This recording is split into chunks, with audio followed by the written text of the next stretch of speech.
morning. Thank you all for joining us. My name is Jackie Kaplan-Perkins, and I am the Chicago and Midwest Director for Human Rights Watch. And we are thrilled to have you all here today for the launch of this report. I first want to start, I'm just going to take one quick minute and then introduce Kyle Knight, our researcher on this report. But I first want to take a minute and thank a few people, starting with, most importantly, I want to thank the Center on Halstead for hosting us today for this report. And thank all of you for being here. I want to say how excited we are in Chicago to be launching this report.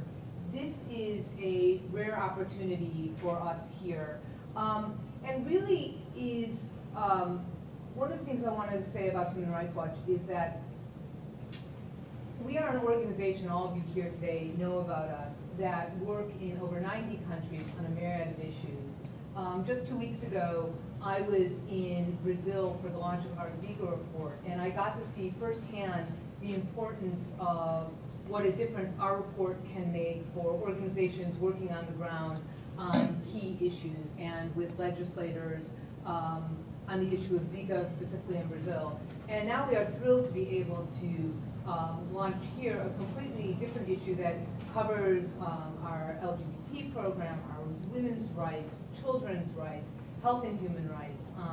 And the report that you all have on your chair is called I Want to Be Like Nature Made Me. We're thrilled to have an incredible panel of experts, and Kyle will take a minute to introduce them and introduce how we got to working together on this report and some of our findings. And one of the things Human Rights Watch is really trying to do right now is really expand the way we talk about our reports, because this one is pretty thick. We've started to really use visuals. Today, if anybody wants to, is on Instagram, we're very excited to have activist Pigeon Pagonis, who is taking over our Instagram account with full consent of Human Rights Watch. So please follow us there. And in addition, we really spend a good deal of time doing videos. And so I want to show you a video right now that I think will introduce this issue better than I can. So here you go. Can people see? The first kind of indication was we had an ultrasound, and they said, you know, you're having a little girl. So we picked out girl names, and we kind of prepared for that. But one of the last ultrasounds that we had, the OBGYN said, well, you know, you might actually be having a little boy. And he said, you know, ultrasounds aren't that accurate, and so it's probably nothing, not to worry. But when she was born, right away the OB said, there's something that I don't know how to explain. Intersex means that the internal genitalia, the external genitalia, the chromosomes, the hormones, and the person's physical appearance don't look or correspond to classically male or classically female. For many decades, the standard of care for intersex newborns included surgical procedures to make them look as typically female or typically male as possible. Some doctors tell parents that these surgeries will make their child's body look like a typical boy or a typical girl. But these surgeries can have devastating consequences for the kids that can last a lifetime. We spoke to parents who told us they felt intense pressure from doctors to consent to surgeries even when those operations were medically unnecessary. We wanted to make sure she got to see, you know, the best specialists and the best providers who could, you know, give us the answers. And it was disheartening. We left feeling like we were on an island, you know, with very little support. And while we were confident enough to not proceed with the surgery, I would be lying if I said we didn't have a lot of doubt about, oh my gosh, like they've told us all these awful things. Are we doing the wrong thing by our kid? Parents talked about feeling bombarded with scary and confusing information. For instance, doctors told parents that if they chose not to have surgery on their kid would be bullied at school. However, a claim like that has never been substantiated in medical literature. It's common that the discussion will be about how successful those surgeries can be how safe those surgeries can be and how well they can work in helping the child fit in. What they don't include still, for the most part, are discussions of the potential harms. These surgeries carry the risk of scarring and nerve damage, infertility, incontinence, loss of sexual sensation and function, and the need to be on lifelong hormone replacement therapy. I found out I was intersex. Freshman year, I retrieved my medical records and I learned not only was I intersex, but then I learned everything they did to me to try to take the intersex parts of me away. It was like getting the wind knocked out of me. When I was first born, doctors found undescended testes in my abdomen and removed them. When I was 4 years old, the surgeons decided to reduce the size of my clitoris. I had no knowledge of this. When I was 11, they said they were doing surgery on my bladder. And when I found out from my medical records, that was actually a non-consensual vaginoplasty. When these irreversible surgeries are conducted on children, they can have a lifelong physical impact as well as psychological trauma. When intersex kids grow up, they may want some of these operations, but that should be their decision to make. Physicians are very powerful in this equation. The medical saying, "do no harm," plays a prominent role in care for intersex individuals. We need to really think about the fact that there is a significant risk for harm. There are two very rare instances when surgery is required on a newborn with a variance of sex development. One is when the internal organs are on the outside of the body, as if they were turned inside out. The other one would be to ensure that there's a place for urine to leave the body. Any other surgical procedure on the external genitalia of a newborn is cosmetic surgery and is not medically necessary. Doctors across the US continue to conduct medically unnecessary, irreversible surgeries on intersex children when the kids are far too young to consent and when the operations could be safely deferred until the kids are old enough to decide for themselves. These surgeries need to stop.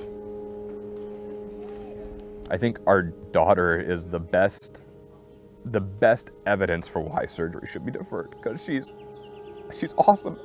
Right after she was born, I got to spend a little time with her before she went to the incubator, and I remember I kept saying to her, like, "I hope you're all right. I hope you're all right." And everybody was telling us all the things that were wrong with her. And that was so hard to hear as a parent.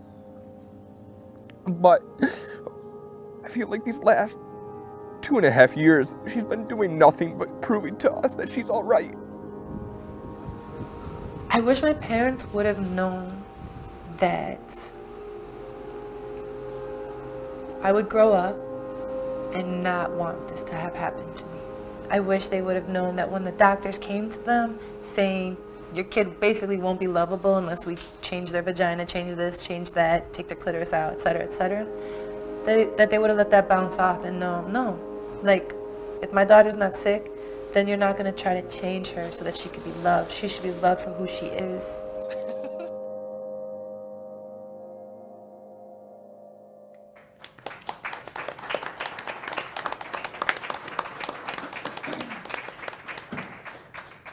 All right, thank you, everyone. I think this is on. Is my mic? Can you move that one over, please? Thank you, everyone. My name is Kyle Knight. I'm the researcher at Human Rights Watch who wrote this report along with our partners at Interact. We are very excited to launch this document here today in Chicago.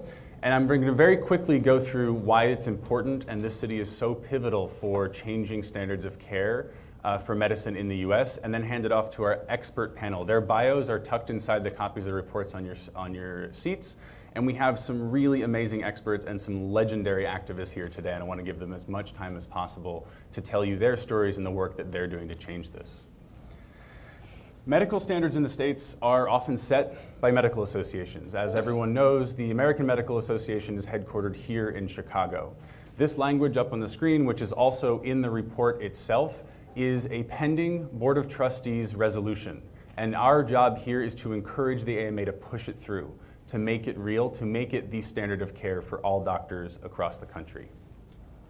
We have also made recommendations to another Chicago-based medical organization, the American Academy of Pediatrics, to make their statement on intersex care consistent with their other statements on child health care. And we're encouraged that this morning they put out a statement in reaction to the report welcoming its release, and it shows that they're paying attention and they're willing to work with us to do exactly that. But I don't want to say that this is just going to focus on medical associations, because as you'll hear from our panel today, this is not the beginning of the movement when we launch a report like this. This is actually about 25 years into some really incredible, painstaking work. And it's going to take regulation. It's going to take the government stepping in to regulate the medical industry where it has failed to regulate itself for 25 years, as these surgeries have grown increasingly controversial, even among doctors. So, with that, I want to hand it over to our amazing panelists, starting with the Executive Director of our partner organization, Interact, Kimberly. Thank you, Kyle. My name is Kimberly Zieselman, and I am intersex. I am also, as Kyle said, the Executive Director of Interact. We are the nation's only organization that is exclusively dedicated to protecting the rights of children born with intersex traits. Interact was founded over 10 years ago after the medical community refused to engage with intersex activists for decades, despite an outcry from the community to put an end to non-consensual intersex surgeries on youth. Decades of outcry by many of the individuals here today in this room who have made incredible strides for our community. We realized correctly that we needed a dedicated organization tasked with holding the medical community accountable for their assault on our bodies. Our mission is to protect the rights of children born with intersex traits while also raising intersex visibility and empowering young intersex voices. We are so proud to have partnered with Human Rights Watch on this incredible, groundbreaking report. It will continue our work and bring the voices of intersex youth and their families to the physicians who are tasked with their care. We have been collaborating with medical associations for years. We have seen some progress, but not enough, and not nearly quickly enough. Every major human rights organization that has considered this issue has condemned the practice and demanded that healthy intersex people not be subjected to these medically unnecessary invasive surgeries. It's time for these surgeries to stop. Enough is enough. As the home of the nation's only intersex youth advocacy organization, I can tell you that these kids are doing fine just as they are. We are seeing more and more young intersex people who are standing up to tell the world that their bodies aren't shameful. They aren't problems that need to be fixed. And I know firsthand how devastating the impact these surgeries can have, not just on our bodies, but also on our souls. These surgeries tell us that we must be erased before we can even tell our doctors who we are, before we even know who we are. We're tired at this point of just raising awareness about the existence of intersex. It's time to get outraged. We know that most physicians want to do the right thing for their patients, and the right thing, unequivocally, is to wait until an intersex person can participate in these life-altering decisions. The small community of doctors who refuse to bring their practice in line with human rights standards tell us that we're just angry activists, and that there's actually a silent majority of happy patients out there, although they've failed to ever produce them for us. We can't find them, and we may be angry, but we have a right to be. It's been over 20 years of our strong voices calling for change, yet these harmful surgeries continue to happen every day across this country, including right here in Chicago. The UN isn't just a bunch of angry activists. The World Health Organization isn't just a bunch of angry activists. The US State Department isn't just a bunch of angry activists. The leadership of every major LGBTQ organization in the US isn't just a bunch of angry activists. Every intersex organization in the world can't be just a bunch of angry activists. And now Human Rights Watch joins the chorus, and they too cannot be deemed just a bunch of angry activists. All of us here are standing together on the right side of history today, and we're not going to wait any longer to protect our kids. Please join us.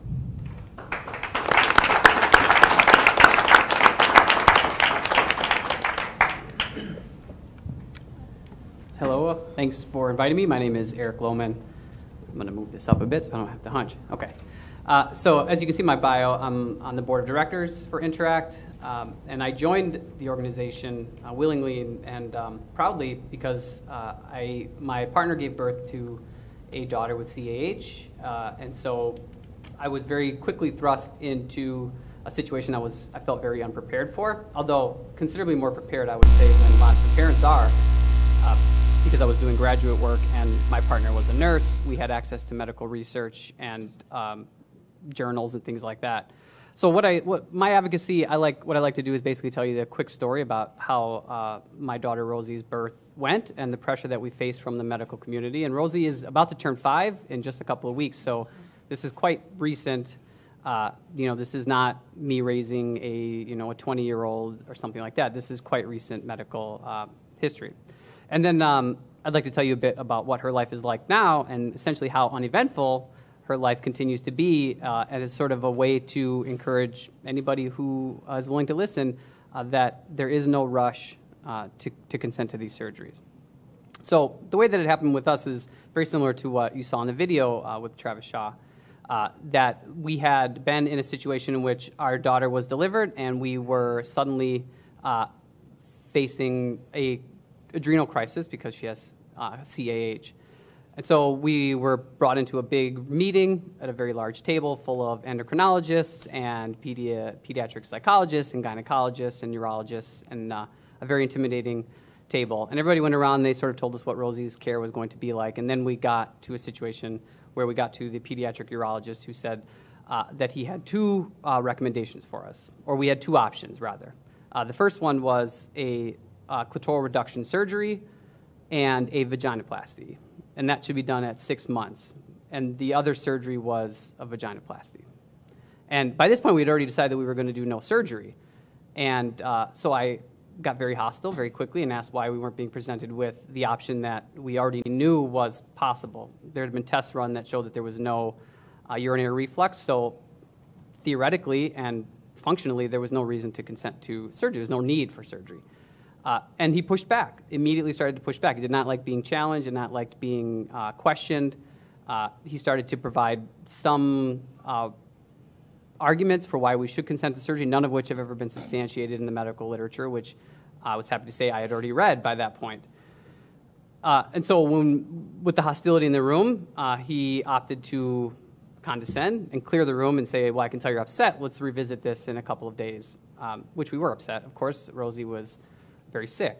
So a few days later, and as Kyle mentioned, a lot of the arguments that medical community, the surgeons will provide is that there's this sort of question that parents are concerned about proficiency of the surgeon rather than any of these other host of issues. So what this doctor did then was, at the second meeting, was come back fully armed to try to convince us that we were making a big mistake.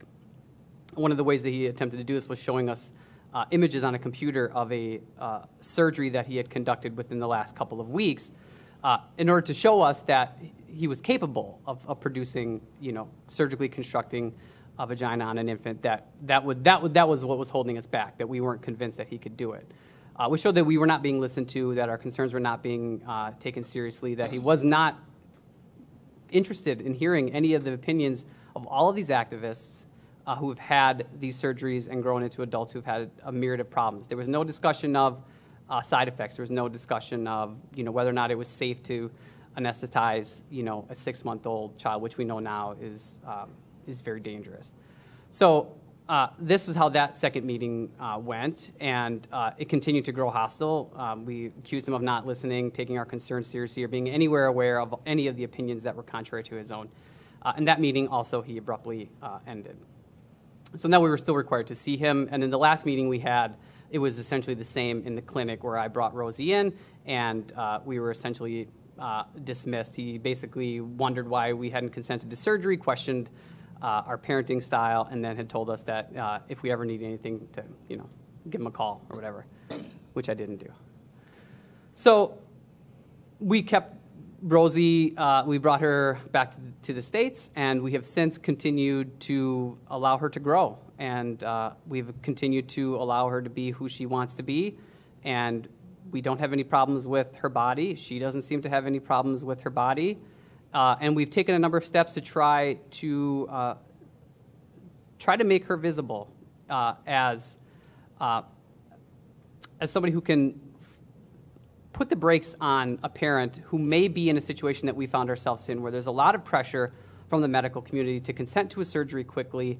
And there's a lot of information flying around that is unsubstantiated or incorrect or is lacking in alternative positions. We want Rosie to be the one that you can see, who says, like, if you just love your child, if you just talk to them, if you just let them be, they'll be fine. There's no rush. And one of the things I like to say about our position, or my position especially, and I think I would probably get support from the assembled group, is that I'm not anti-surgery, and I don't think any of us are anti-surgery. Instead, we're pro-consent. I just want Rosie to be able to be part of this decision. It's not about whether or not she should have a surgery or can, or if surgery is right or wrong. Those are not important questions. The important question is whether or not she gets to be part of that decision, and whether or not she has a role in it, whether or not she gets to put her position, make it known, and that's what's important. Thank you.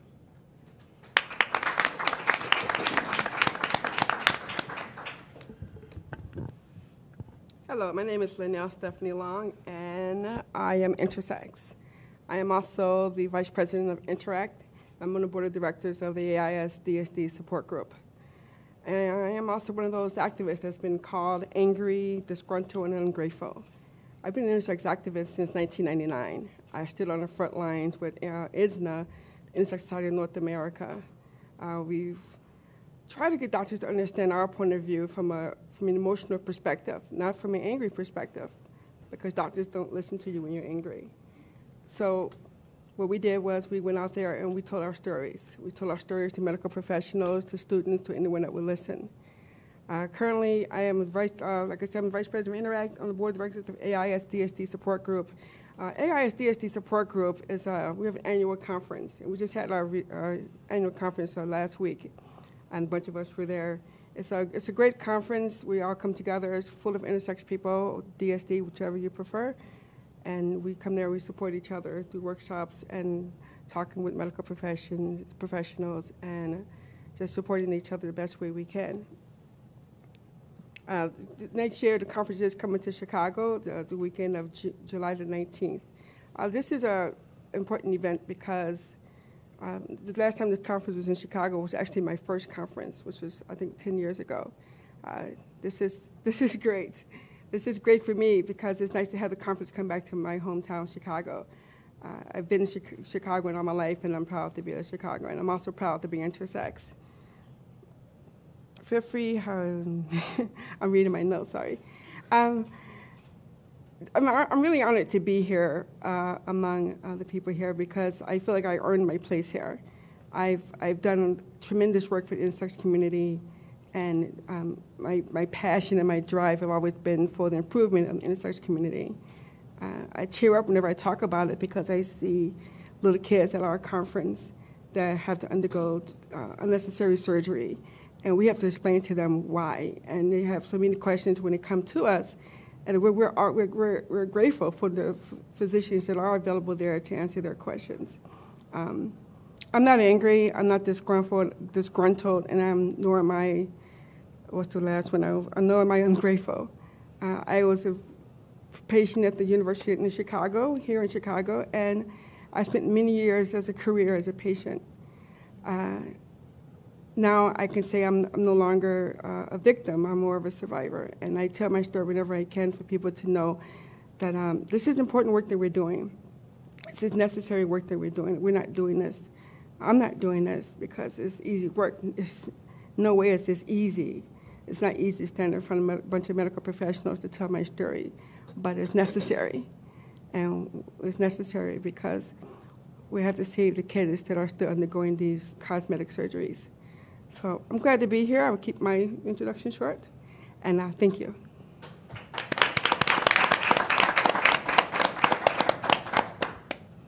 Thank you so much to Kyle and the rest of HRW for inviting me to speak today. It's really humbling to share the stage with activists who really started it all. And their stories are and really should be the focus of this presentation. I'm here merely to prescribe a physician's, specifically a urologist's perspective of the things that need to still change to protect future intersex children from unnecessary medical intervention. So I treated my first intersex patient just about 10 years ago now during residency, and she has haunted me ever since. And as one of the first cases in which I really failed to hold my oath to do no harm. She was a 17-year-old girl who with complete androgen sensitivity syndrome, who had been booked for surgery by one of my senior attending physicians. And I'm ashamed that in my ignorance, I participated in a surgery to remove her gonads with hardly any reservations at all. I mean, after all, it's a very common medical school boards question. You know, what happens if a girl comes in with bilateral hernias? They have CIS and their gonads can be cancerous. And what I didn't learn in medical school, though, was that the rate of these cancers was only 1%. So there's a 99% likelihood that I render this girl menopausal, dependent on hormones for the rest of her life, unnecessarily.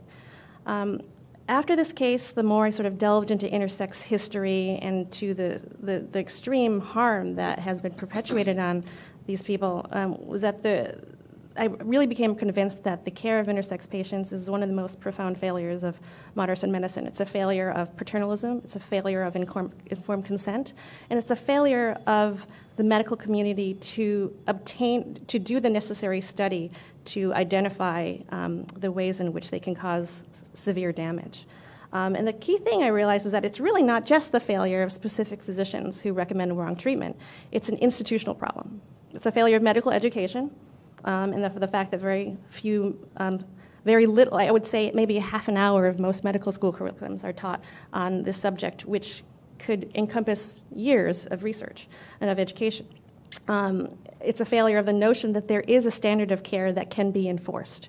Okay, so earlier this year, medical opposition to a bill limiting intersex surgery claimed that when early elective surgery is considered, and I'm going to quote from the statement released by a coalition of medical professionals, quote, "Many voices are heard. DSD is a complicated collection of medical problems that requires a multidisciplinary team evaluation," unquote. So 10 years after the American Academy of Pediatrics issued a consensus statement recommending these sophisticated teams, they still remain the exception rather than the rule. Indeed, several of the top children's hospitals in the country still do not have dedicated DSD clinics. Many, if not the majority of intersex children are identified outside of the 30 or so metropolitan areas that offer a multidisciplinary team, and this lack of standardization, this scattershot approach to intersex care leads to a wide variation in care that can lead to fear, confusion, and a lot of medically unnecessary intervention. It's also a failure of the medical profession to police itself. Intersex care is obviously complex, and it's inarguable that individualized care is the gold standard. And to some, the recommendations of this report may seem draconian. You know, I can name off the top of my head people that I've known, that I met, that I know who are going to react very viscerally to this report.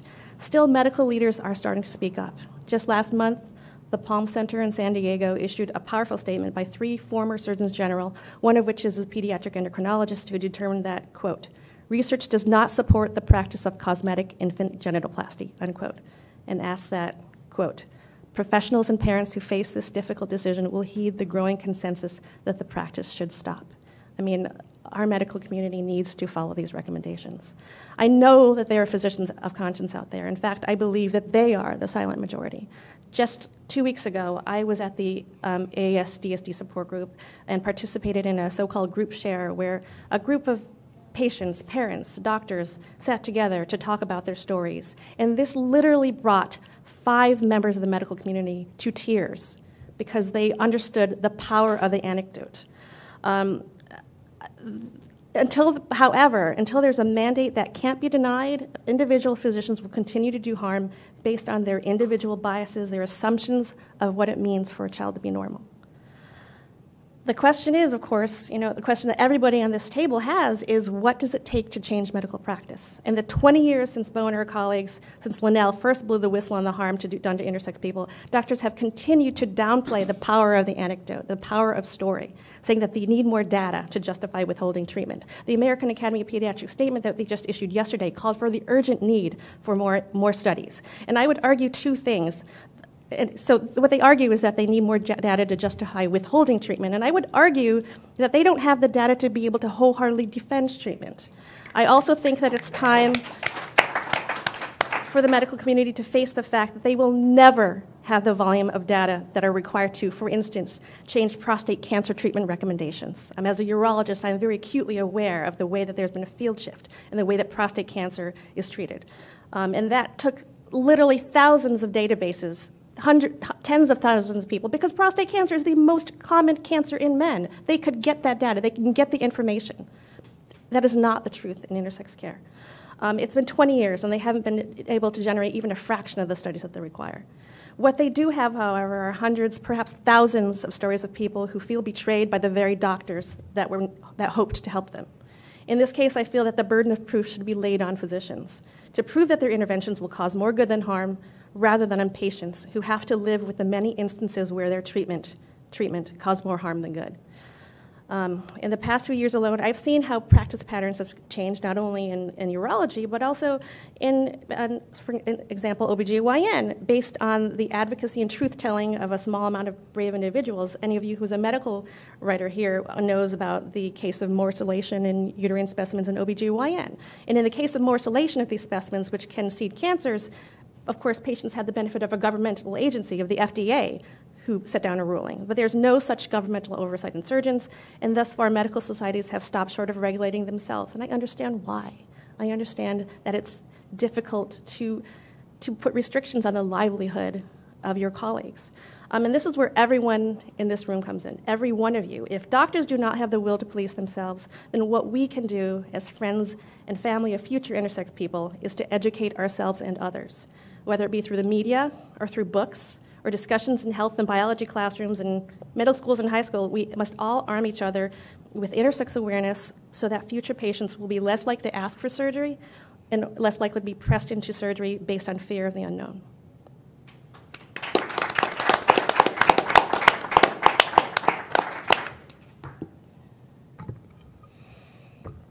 My name is Bo Laurent. When I was born in 1956, they couldn't tell what sex I was. And the medical professionals who were present were probably just sort of had an emotional meltdown about that. And they kept my mother sedated for 3 days, and then they dismissed her, telling her that I was a boy, but with screwed up genitals, and maybe they'd do surgery sometime several years down the road. My parents, of course, didn't return to those doctors. But they did, a few years later, find some doctors in New York who were had some specialty in intersex, and that was a completely new thing then. Those are some of the very first doctors who thought of themselves as knowing something about intersex. And those doctors took me in for sex determination.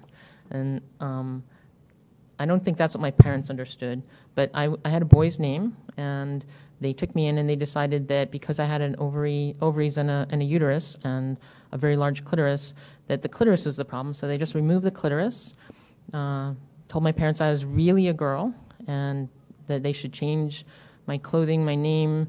They should remove every bit of evidence that the boy had ever existed from their homes, get rid of photographs and birthday cards, move to another town and not tell anybody where they went, and never tell me what happened. And come for annual follow-ups. They didn't go for annual follow-ups, and they never told me what happened. But I wondered why I have no clitoris and why I can't learn to masturbate. I knew I'd been hospitalized as an infant, and when I tried to find out what had happened to me, every medical professional I approached for help actually lied to me and told me that in some cases they actually said, we'll get your medical records, and then I have documentation they received the records, and then they told me that they somehow couldn't get them. I did eventually get hold of my medical records, and I discovered this history of sex change. And when I discovered that, I realized everyone in my family, my aunts, uncles, grandparents, everyone knows this but me, right? So not only had they left me sexually dysfunctional, but they'd also created a situation in which whatever shame they thought I might have felt about being different was amplified 1,000,000 times. How can this be something so shameful that your doctors won't tell you and everyone can know about it but you? In 1993,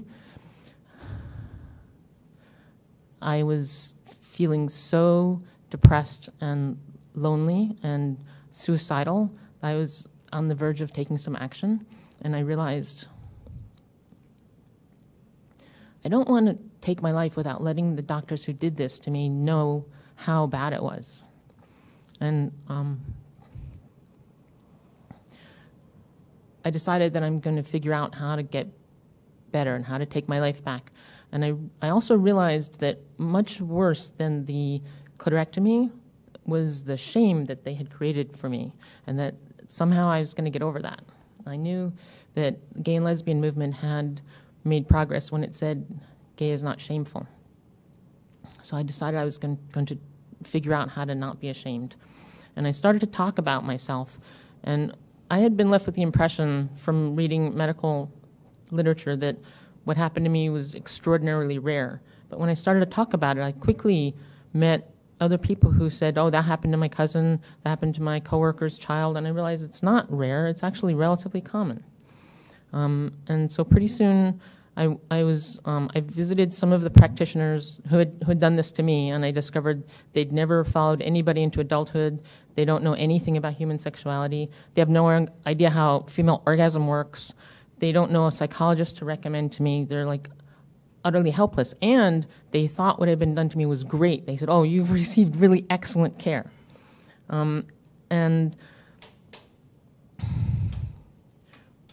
So in 1993, I founded the Intersex Society of North America, and a large part of what we did was to bring people together who had so many similar stories and to make those stories visible.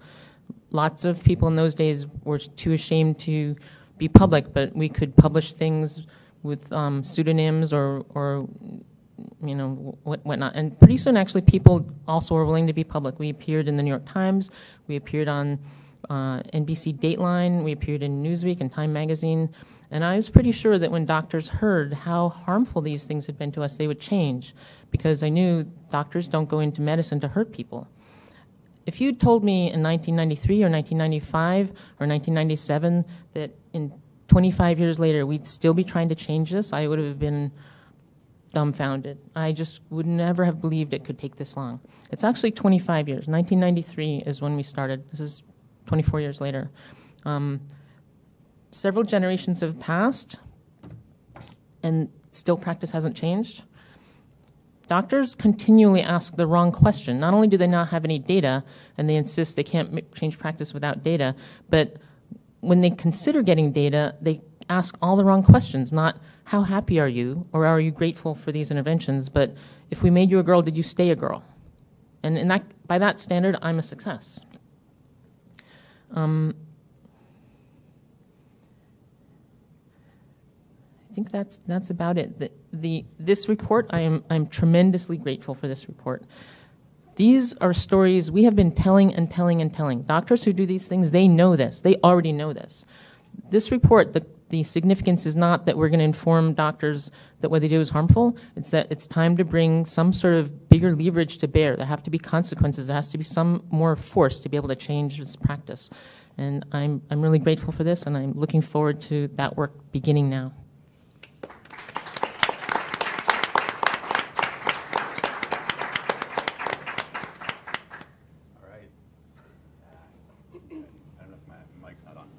All right, thank you, everyone. We're happy to take questions, or at least, I mean, yeah, I can speak for everyone here. Everyone's I'm happy to take any question, personal or otherwise. From the audience. We can't, the online broadcast can't hear you, so if you ask a question, we're just going to repeat it back to you as well. So if you could speak up we'll be able to hear you from up here. We're happy to answer questions for anyone on the panel here.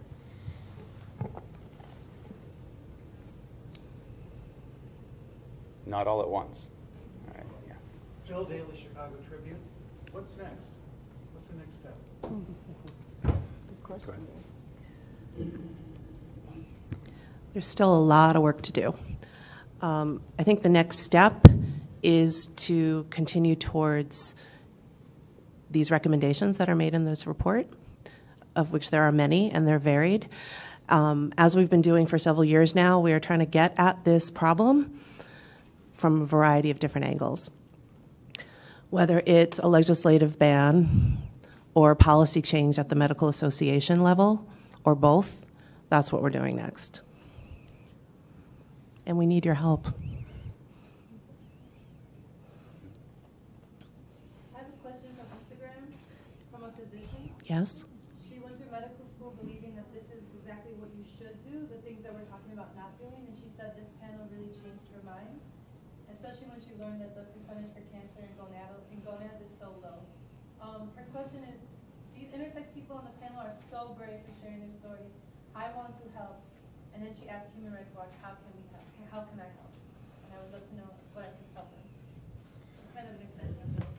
Yeah, I think one of the things we're looking for from, repeat the question. We have a doctor who wrote in on our Instagram feed saying that a lot of what she's heard in terms of these standards of care are what she was taught in medical school and how she believed this until today, until this presentation from these incredibly courageous intersex people up here. She believed this was the right standard of care. She now understands it's not, and she wants to know how she can help. I think we want to see this report, this document, to be a tool for anyone who wants to help. It exists for exactly that reason. It's on our website for free for exactly that reason. So if you're in the medical community, write to the AMA, write to the AAP, put it on your social media account, teach your colleagues, bring this up. What we heard over and over again as we traveled the country from doctors is that there's a lot of doctors out there who, even if they understand this is the standard of care, they are increasingly uncomfortable recommending these medically unnecessary surgeries, but they just haven't found their voice yet. Like Dr. Wong said, this is the silent majority out there, are the doctors who are increasingly uncomfortable with the status quo. They want things to change and they're just not quite sure how to get their footing to say that. Use this report as a tool to do exactly that. I want to add, all over North America, there are hospitals in urban areas that take care of babies with intersex. Babies who are born and identified as intersex, they get sent to one of these hospitals. So if you're in the medical profession, find out where the children in your area who are intersex get sent and go over there and find out what's happening and make sure not only that the practitioners know about this document, but that the hospital administration knows about this document and that people who oversee risk for the hospital know about this document. If I could also add, one thing that I think is incredibly important, I spoke to a nurse once who was in labor and delivery and in her entire career had delivered or been present for the delivery of one intersex baby, one intersex child. And the parents were completely dumbfounded and blindsided by the recommendations. And this nurse basically didn't know what she could do. She didn't think it was right, the recommendation for surgery, but she didn't know what her power could be in that situation. And I can speak from experience that I would have wanted more than anything a nurse or a doctor or somebody to pull us aside and say, you don't have to listen to them. Like, you don't have to do this. If you know better, then you can say something, right? Like, you can make that parent feel at ease and say, don't rush into anything, do your research, get this document into their hands, tell them that the research exists and that these claims are not necessarily true. Like, I would have done anything for a medical professional to advocate for me or with me at the time when we were under the most amount of pressure. It would have made a world of difference for somebody to say, this isn't true, this isn't right, you can take your time and make a decision that you're comfortable with, and these surgeries are not supported by the medical research. Take your time and do research. So a doctor in that position has an incredible amount of power to put the brakes on this and say, the surgeon is wrong, do the research, it's available. Yeah, it depends on what kind of doctor they are. If they're in the community, they need to go to their own pediatrician. They need to go to the pediatricians. They need to go to the OBGYNs. Give them a copy of this report, because those are the people at the front lines who are going to see the vast majority of kids for the very first time. If they're in an academic setting, they need to talk to the dean of the medical school to make sure that intersex care is something that is covered in the curriculum. They need to bring people in and show how you can be intersex and grow up to be an amazing, beautiful, accomplished adult, as these people are.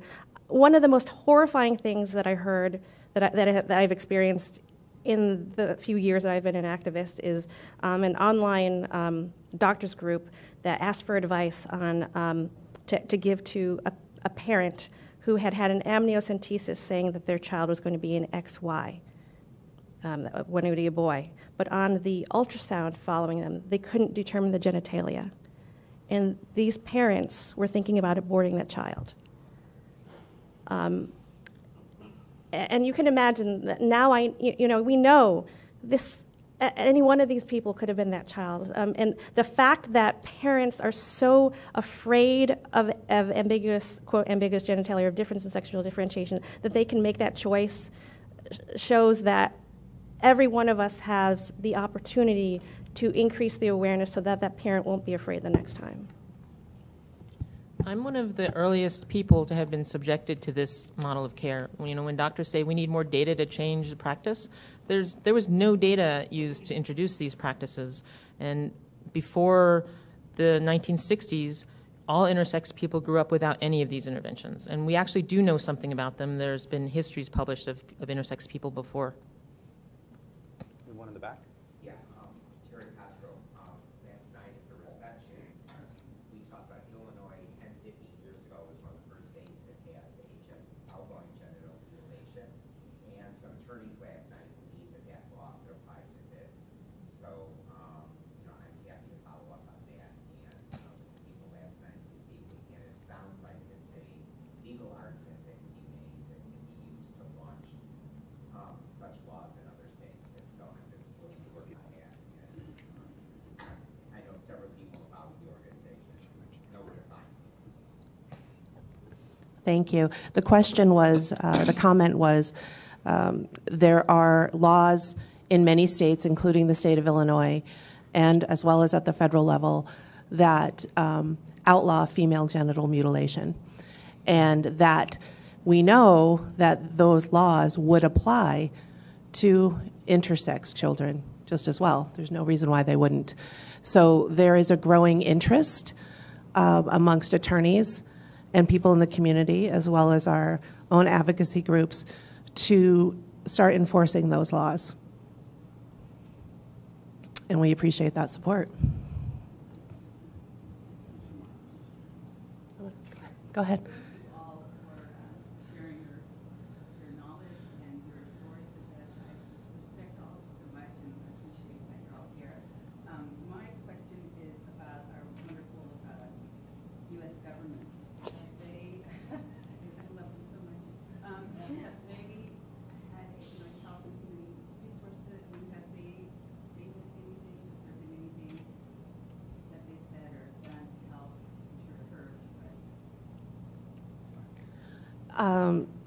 Last fall, the question was whether or not our federal government has done anything to help.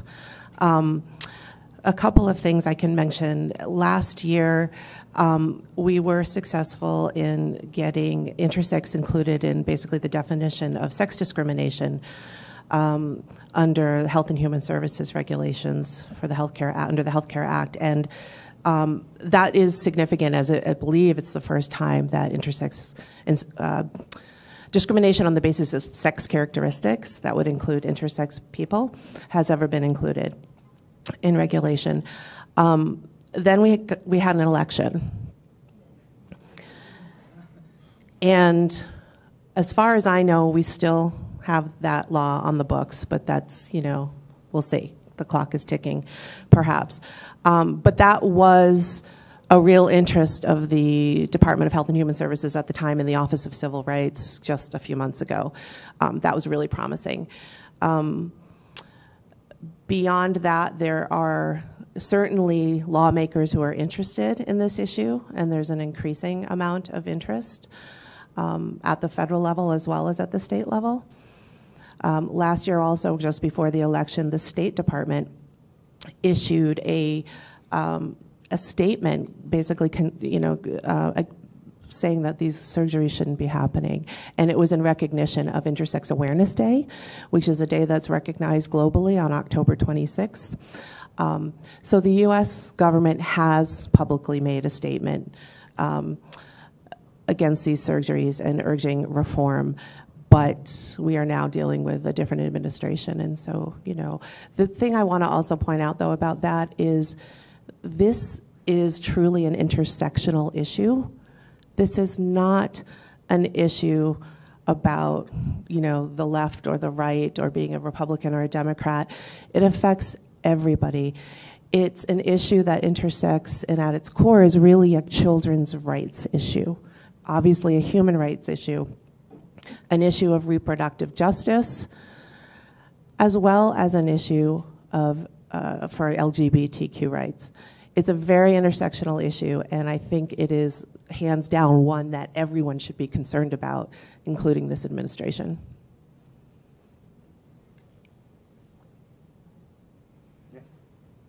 Clearly this report is focusing on the situation in the US for good reason. Could you give a sense of what some of the international trends, better practice and developments internationally that are significant in terms of the rights of intersex people? Sure. Yeah, we chose to design, the report, sorry. The question was about, could we put this in the international context? This report focuses very specifically on the United States, but could we give a sense of what's happening elsewhere in the world in terms of advocacy and maybe even progress? We chose to work on this project with Interact as an international human rights organization because this paradigm of care began here in the US and has been effectively exported to every corner of the world as the medical standard of care. And it's something that activists all over the world are fighting against in very different ways and in very successful and admirable ways. As you can see in the timeline that we have in the report, and there's an interactive version online for those watching at home, there have been, in recent years, this groundswell of organizing, and I know that Kimberly has represented Interact as well in the US movement at some amazing international meetings to discuss strategies. At the moment, there is only one country in the world that has issued a comprehensive ban on these surgeries, and that's Malta. But there have been glints of progress elsewhere, and there's really extraordinary groups working on it on the ground in basically every corner of the world. I don't know if you have stuff to add for that. No, I just, I'll echo what Kyle said and just mention that recently there was the 4th International Intersex Forum held in Amsterdam just a couple months ago, and these forums have been held since I think about 2012. And every year they get bigger. And this year was really significant in that there was representation, intersex people wanting to advocate, already some of them actively advocating quite a bit, all together in one room, representing every single region of the globe. So it was a very diverse group, and to see that just in 5 years, the change and the growth of the global intersex activist community that is becoming more and more cohesive and more impactful. So this is truly a global movement, and we appreciate the hard work of our peers outside of the US. Someone said if you can shout out some of the groups across the globe doing this work, they would like to know the names. There are many, and so there are many. Oh, Linnell, you can answer this. Sure. This is great. There are many, but there is one that's doing amazing work in Australia, which is the Organization Intersex International Australia, OII. They also have groups throughout the world. There's OII America, North America, and Canada, and other areas of the world. If you go to their website, oii.org.au, you can get links to different organizations throughout the world. They're doing tremendous work, and they've started doing tremendous work way before America, way before we started. I just want to congratulate OII Australia for the work that they're doing and mention them. There are many groups. I think I run the risk of leaving somebody out, though, if I make a long list, and I don't want to do that. There's a number of groups that are pretty easy to Google online that are doing tremendous work. OII is a big network of different groups in many different countries. But there are also individual activists. There are groups that are just one or two people in countries where there's very little advocacy, where there is a real fear about difference and speaking up. And they're doing groundbreaking and actually really dangerous, in some cases, work to raise awareness about intersex visibility and intersex human rights. So we have huge respect for our peers doing this hard work around the globe.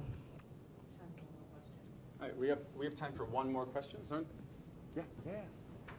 Hi, my name is Georgianne Davis, and I just want to personally thank all of my fellow intersex activists on that panel for all of the work you've done to pave the way for future generations of intersex people and activists to fight. And hopefully we won't need future generations from this. But I would like to wonder if the panel can maybe comment on why it is that trans folks seem to not be able to get procedures or any sort of medical interventions they do want, while intersex folks are subjected to interventions they don't want. Maybe as a panel you can reflect on that. Good question, Jordan. I think I can speak to that. Can you repeat the question first? Can you repeat the question, please? Georgianne's final question was, why is it that there's so much resistance in the medical profession to offer procedures to transsexuals? And they're very similar procedures to what's done to intersex. Transsexuals want these procedures and doctors resist. Intersex people don't want these procedures and doctors insist. And I think the reason why is doctors who perform these things are really afraid of sexual difference.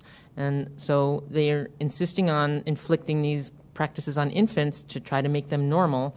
And when they're confronted with a transsexual person, they think the transsexual person would be less normal with these interventions, and so they resist. And I think that another way of looking at that, it ties into another key recommendation we've made. There are great standards of care out there for transgender youth. And they focus in particular on reversible interventions, hormone blockers, hormone supplements, psychological care, counseling, peer support, really helping a kid understand their gender identity, affirming it, and moving in later when the kid can consent to the irreversible surgical procedures, when the kid can make that choice for themselves. That's essentially all we're asking for intersex kids. We just want the same standards of care to be applied, and we just want the medical community to refocus its effort. Stop putting so much attention and resources into these early surgeries where the kid can't consent, and refocus on adolescents and adults who want some interventions, who want some care, and who want this expertise that the medical community has built up over the years. I want to thank everybody again for coming. I want to thank the Center on Halsted again for hosting us. I want to thank the Chicago committee, who's been very supportive, and we have members of Human Rights Watch Global Donors Network who support our LGBT work, as well as many other supporters and activists in the room. And I mostly want to thank our panel, who I think we should all give another round of applause.